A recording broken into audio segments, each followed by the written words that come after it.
Alright, in this video we're going to take a look at geotagging the photos that we have already geocoded.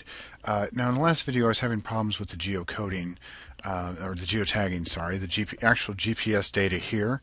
What you should be able to do is put in the location, city, state, and zip, city or the state and region and the country, and it's supposed to do a lookup. Now I'm assuming that the interface, it's probably an API.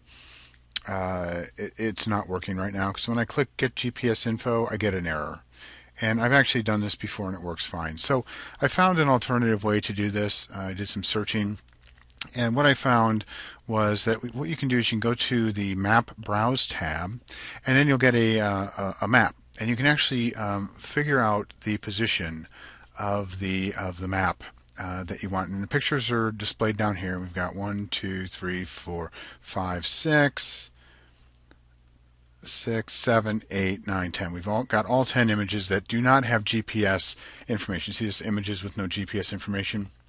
So if this doesn't work nicely for the pictures when you're in the thumbnails mode and you click on a picture, there is no latitude, longitude up here, and you click that and you get this error. The other way you can do it again is come over here to the map browse window. And I just did this, so I know it works. It was working a second ago. So if it doesn't work now, I'm going to do it. So I'm actually going to put in the address up here. So 21 Orinda Way, Orinda, CA. And I'm going to do a search. Okay. And it should, this interface unfortunately is fairly buggy. It should give me a map pin and it's not, so I'm wondering if there's a problem with this interface right now. Anyway, the last time I did this there was a map pin right here. So what I'm going to do is I'm going to select these windows, and I can hold down the control and multi-select them, hold control key while I'm left clicking, and that will select them. Okay, and let's go to the end and get them all. Okay, so they're all selected now, and what I'm going to do is I'm going to click and I'm going to drag them right to the place where that map pin was. Okay, and it's going to put a map pin there, and it's going to geocode all these images, and it's going to say there are 10 images. There are 10 images here, right here. See that? There are 10 images here. Okay, and now what you can see over here, what happened was, I'll move this divider here. Again, this is kind of a buggy interface. It hasn't been worked on since I think 2002 or something. So it's quite old, or 2009. I don't know what it is. It's an old program, and I don't think they've put too much effort into it.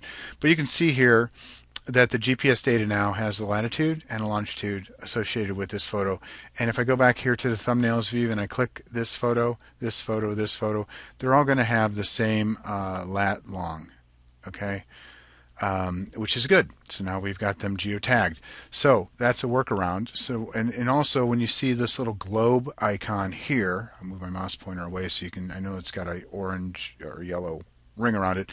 That little globe means that it's been geotagged. The exclamation point means that this image has modified data that has to be saved. So we want to make sure we come up here before we exit and say save all images with new data, and then you get this little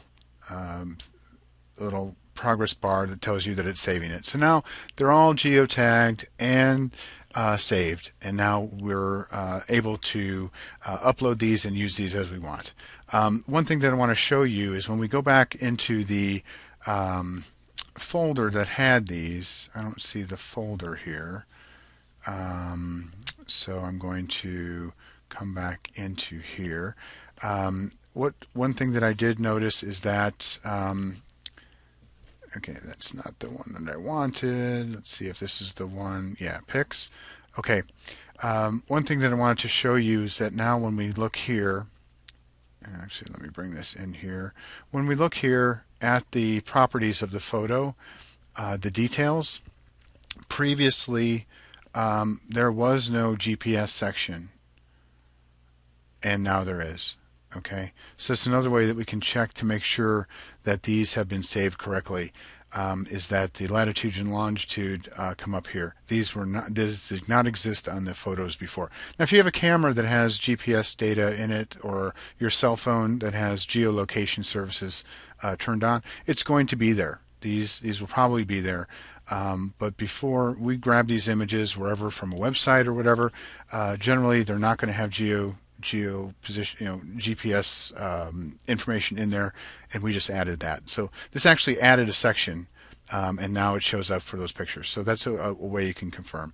So what I'm going to do is I'm going to upload these pictures up to the Google Docs, and they'll be available for use up there. This concludes the video on geotagging the pictures.